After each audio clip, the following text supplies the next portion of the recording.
एक बार मैं वरांडा में बैठा था किसी के घर के,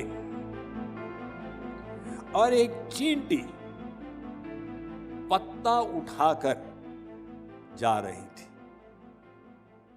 चींटी बड़े विचित्र प्राणी है। वो अपने शरीर के वजन का 20 गुना उठा पाती है। आप देखेंगे एक कीड़ा उठा के चलती है चींटी, तो बड़ा सा पत्ता उठा के चींटी जा रही थी, धीरे धीरे धीरे धीरे धीरे।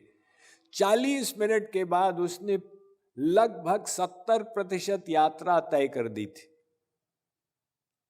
तो वहां पर एक जमीन पर क्रैक था 2 टाइल के बीच में।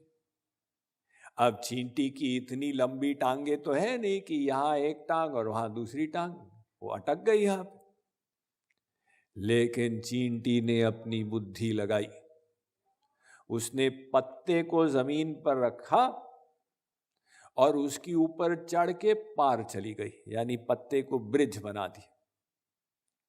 फिर दूसरी तरफ जाके पत्ते को उठाया और आगे चली गई। हमने कहा ये तो कमाल ही हो गया। विधाता ब्रह्मा ने चींटी का शरीर इतना छोटा बनाया और उसमें चींटी की बुद्धि, वो तो सुई की नोक के बराबर साइज की है, लेकिन उस बुद्धि से भी चींटी ने क्या आइडिया लगाया। तो चींटी आगे बढ़ती गई। अब 1 घंटे के बाद वो जमीन के कोने दीवार तक पहुंची जहां से उसको नीचे जाना था। वहां उसको पता चला कि ये पत्ते को मैं नीचे नहीं ले जा सकती क्रैक में।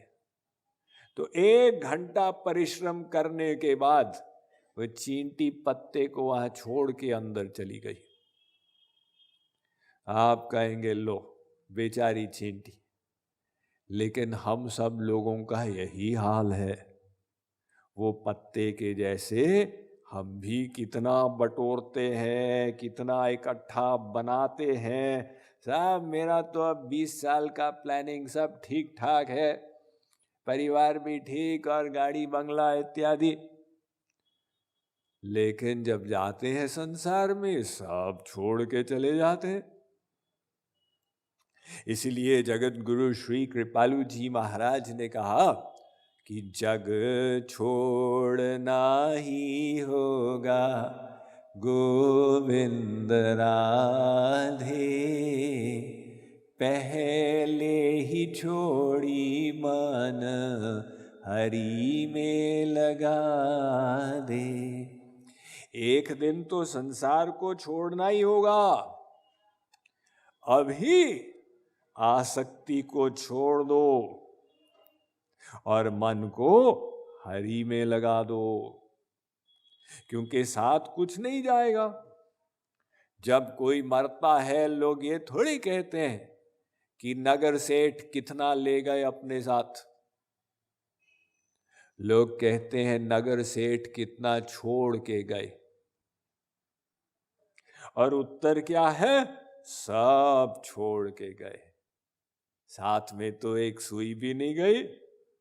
किसी ने कहा, कवि ने, कि दुनिया में खूब कमाया, क्या हीरे क्या मोती, इतना कमाए संसार में, लेकिन क्या करें यारों, कफन में जेब नहीं होती। जो कफन, जो मृत शरीर को ढकते हैं कपड़े से, उसको कफन बोलते हैं। तो कफन में जेब नहीं होती, इसलिए अंतिम यात्रा जब निकली तो साथ में कुछ नहीं गया। तो हमको अपने जीवन में श्रेष्ठ लक्ष्य बनाना। ये श्रेष्ठ लक्ष्य का मतलब आत्म सुधार, अच्छा बनने का प्रयत्न करना है।